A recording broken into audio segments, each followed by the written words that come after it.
मौलाना शेर मोहम्मद साहब, मैं मुमताज़ आलम फलाही TwoCircles.net का दिल्ली कॉरेस्पोंडेंट। पिछले कुछ दिनों से अखबारात में ये खबरें आ रही थी कि इस मस्जिद के लिए कुछ पाबंदी ASI लगा रही थी। क्या मामला क्या बताएं? मामला ये था जी, पहले तो यहाँ जुम्मे के रोज़ कोई टिकट नहीं था। 1 बजे से 2 तक, बल्कि 12:30 से 2 तक जो है नमाजी बगैर रोक टोक के आते थे और कोई टिकट नहीं लिया जाता था। तो 17 जुलाई से इन लोगों ने टिकट लेना शुरू कर दिया 10 रुपये का। तो उसकी वजह से लोगों को बहुत परेशानी हुई। कितने रुपए का? 10 रुपये? 10 रुपये का। काफ़ी परेशानी हुई, समझाया इनको तो काफ़ी देर लग गई यहाँ समझाने में। नमाज में भी थोड़े लेट हुए तो फिर इन्होंने वादा किया कि अच्छा चलो जाइए, आइंदा जुमे को नहीं लेंगे। जब 24 जुलाई का जुमा आया तो फिर तो शुरू से ही इन्होंने कह दिया कि सब टिकट लेके जाइए, बगैर टिकट के किसी को नहीं जाने देंगे। तो फिर जो है बहुत परेशानी हुई काफ़ी। फिर मेहरोली से लोग आ गए तो बड़ी परेशानी हुई आपस में ना।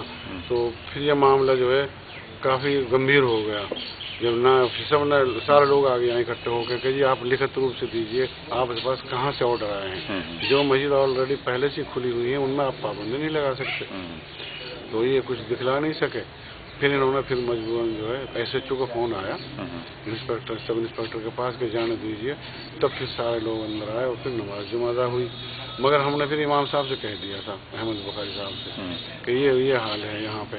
फिर उन्होंने फिर वो आए फिर यहाँ पे उन्होंने कहा कि मस्जिद तो पहले से आबाद, मुझे खुद यहाँ 33 साल हो गए। अच्छा, आप 33 साल से यहाँ? 33 साल, 10 सितंबर सन 76 से दिल्ली वक्फ बोर्ड की तरफ से मैं हूँ यहाँ पे और मस्जिद की खिदमत कर रहा हूँ, नमाज पढ़ाता हूँ यहाँ पे।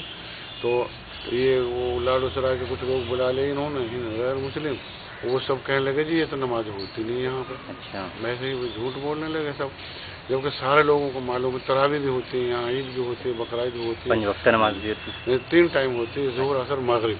रमज़ानों में ईशा और तरावियाँ होती हैं और ईद बकरीद भी होती है यहाँ पे।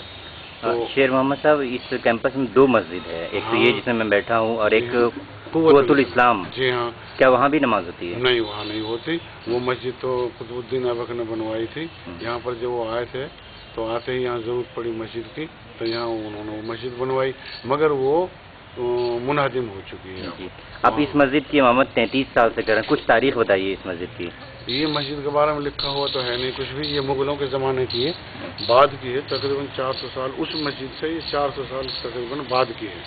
तो इस इमारतों को देखभाल करने के लिए उस ज़माने में भी कुछ लोग यहाँ पर उन्होंने मुतय्यन किए होंगे, अंदाज़ा यही है, क्योंकि लिखा नहीं है ना कहीं पर भी इस बारे में। तो उनको ज़रूरत थी यहाँ मस्जिद की। तो ये मुगलों के ज़माने की 3 गुंबद है ना इसमें। यहाँ पर यही एक मस्जिद इमारत ऐसी है जो मुगलों के ज़माने की।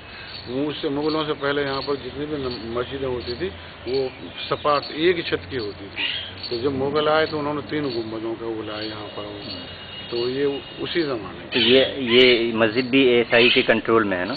ये है तो वक्फ बोर्ड में जी। अच्छा। मगर ये जो है ज़बरदस्ती इसको कहते हैं, तो इसकी अंदर है। हाँ, इसकी मरम्मत वगैरह का इंतजाम कौन करता है? ये तो कभी कभी कर देते हैं, जैसे ये दरवाज़ा वगैरह किया इन्होंने ASI वाले। बाकी हाँ फिलहाल जो है जैसे ज़रूरत है तो करते रहते हैं। मौलाना ये बताइए कि जुमा की नमाज में कितने लोग आप आते हैं, कहाँ से लोग आते हैं? जी, जुमा में तो ये लाडू सराय से, कुछ मेहरौली से, आसपास के ये लोग आते हैं। कितने हो पाते होंगे? 100? तो हाँ 100-150 के करीब हो जाते हैं जुमे के। और 3 वक्त की जो नमाज उसमें कितने लोग आते हैं? उसमें तो जो भी घूमने वाले आते हैं, जो ही उन्होंने देखा टिकट लेके तो आते ही सारे। तो जो नमाज पढ़ने के लिए आ जाते हैं वो मस्जिद देख के। क्या माइक वेक लगा हुआ है यहाँ, लाउड स्पीकर है? वो नहीं है यहाँ पे। अच्छा, अलाउ नहीं है? नहीं। अच्छा, क्या कभी लगा था इससे पहले? नहीं, कभी नहीं लगा। फिर अजान होती है यहाँ? अजान होती है। और कोई परेशानी आपको सिक्योरिटी वालों से? बस उनसे जो है बस अब तो इन्होंने हल कर दिया है मतलब पिछले से। बाकी यहाँ पर सन 1996 में टिकट लगा था 1 सितंबर को। फिर हमने कोशिश, तो वहाँ से टिकट लगा था तो हमने कोशिश की कि भाई मस्जिद का टिकट नहीं लगना चाहिए। तो ये आउट गेट है ना, यहाँ से टिकट की चेकिंग शुरू कर दी थी। अच्छा। काफ़ी मुद्दत तक यहीं से चलती रही, 5, 7, 10 साल तक। फिर ये धीरे धीरे वापस खिसक गए वही। फिर वही टिकट का इन्होंने लाजिम कर दिया कि नहीं जी सब लो, नहीं तो टिकट तो अगले गेट से है। सबसे बड़ी परेशानी हमें ये है, अगर टिकट अगले गेट से हो जाए तो फिर कोई दिक्कत नहीं है, यहाँ पर कोई भी आदमी नमाज पढ़ सकता है बगैर टिकट के। इनका ये है कि नमाज का टाइम हो गया कोई भी आएगा तो फौरन पैसे देंगे, उनसे 10 रुपये दो, टिकट ले जाइए अंदर। अच्छा, तो अब पिछले हफ्ते से तो नहीं ले रहे हैं ना टिकट? नहीं, अब नहीं ले रहे पिछले हफ्ते से। अच्छा, तो कैसे मतलब ये प्रूफ करते हैं कि आदमी नमाज पढ़ने जा रहा है, देखने नहीं जा रहा है, कैसे प्रूफ करेंगे वो? बस वो ऐसा सिर्फ है, मैं टोपी सिर्फ पहन लूँ और कहूँ कि मैं नमाज पढ़ने जा रहा हूँ तो मुझे जाने देंगे बगैर टिकट के? वो तो ऐसा इत्तेफाक से होता है, मतलब यहाँ मुस्लिम तो है नहीं, सही बात तो ये है, तो घूमने फिरने वाले पड़ते हैं। कभी कभी ऐसे इत्तेफाक होता है, यहाँ मेहरौली में कुछ आलिम हजरात हैं, मौलाना हजरात हैं, मदरसे हैं यहाँ पे, वो जैसे दिल्ली से आए, नमाज का टाइम हुआ तो यहाँ उतर के नमाज पढ़ने आ जाते हैं। अब पहले वो तो कह देते हैं कि हमने नमाज तो जैसे हम यहाँ उतरे नमाज पढ़ लेते हैं, तो बाज़ दफ़ा तो छोड़ देते हैं, बाज़ दफ़ा ले लेते हैं उनसे। बहुत बहुत शुक्रिया शेर मोहम्मद साहब।